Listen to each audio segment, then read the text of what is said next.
தீபாவளி எதுவுமா பட்டாசு கூட வெடிக்காமல் நாங்கள் ஒரு இடத்துக்கு கிளம்பிட்டோம். சென்னை ரோடு பார்த்தீங்களா எவ்வளோ காலியாக இருக்குது. அதோட இந்த இடம் வந்து டிஃபென்ஸ் காலனி. இந்த இடத்துல பட்டாசுலாம் வெடிக்க அனுமதி கிடையாது. ரொம்ப லாங் ரூட் இந்த இடம். ரொம்பவே இருட்டா, ஆள் நடமாட்டமே இல்லாமல் ரொம்ப வந்து சைலண்ட்டாகவும் இருக்குது. இப்படியே ட்ராவல் பண்ணி நாங்கள் எங்கே போனோம் அப்படின்னா ஆற்று கோயில்னு சொல்லப்படுற முனீஸ்வரன் கோயிலுக்கு தான். இது வந்து ஆற்று பக்கத்தில் தான் இருக்குது. இந்த குதிரையை கவர் பண்ண ட்ரை பண்ண பார்த்தீங்கன்னா தீபாவளி பட்டாசுடைய புகையில எவ்வளோ மறைஞ்சு போயிருக்கு அப்படின்றத நீங்கள் பார்க்கலாம். அமாவாசைனாலே இந்த கோயிலில் நிறைய கூட்டம் இருக்கும். பழம்லாம் சுற்றி போடுவாங்க. அதுக்காகவே மெயினாக வந்து வருவாங்க. இன்றைக்கி தீபாவளி அப்படின்றதுனால ரொம்பவே காலியாக தான் இருக்குது. இது இந்த சாமிக்கு முன்னாடி தான் நிற்க வச்சு நமக்கு பழம்லாம் சுற்றி போடுவாங்க. நமக்கு எந்த திருஷ்டியாக இருந்தாலும் விலகிடும்.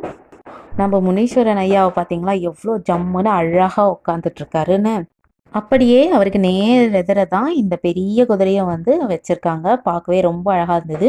அவர் உட்காந்துட்ருக்க அந்த மேடைக்கு கீழேயும் வந்து பார்த்திங்கன்னா நிறைய வடிவங்கள் அழகாக செஞ்சுருக்காங்க. அதுவும் ஒவ்வொரு ஸ்டெப்புக்கும் ஒவ்வொரு வடிவம் ரொம்பவே அழகாக இருந்தது பார்க்க. கீழே நிறைய பேர் மங்களவாத்தியங்கள் வாசிக்கிற மாதிரியான பொம்மைகளும் வந்து நிறைய இருந்தது. புத்தர் சிவன் சிலைகளுமே இருந்தது. சென்னையில் இருக்க யாராவது இந்த ஆற்று கோயிலுக்கு போயிருந்தால் லைக் பண்ணிவிட்டு கமெண்ட் பண்ணுங்கள். சேனலுக்கு சப்ஸ்கிரைப் பண்ணிவிடுங்க. நன்றி.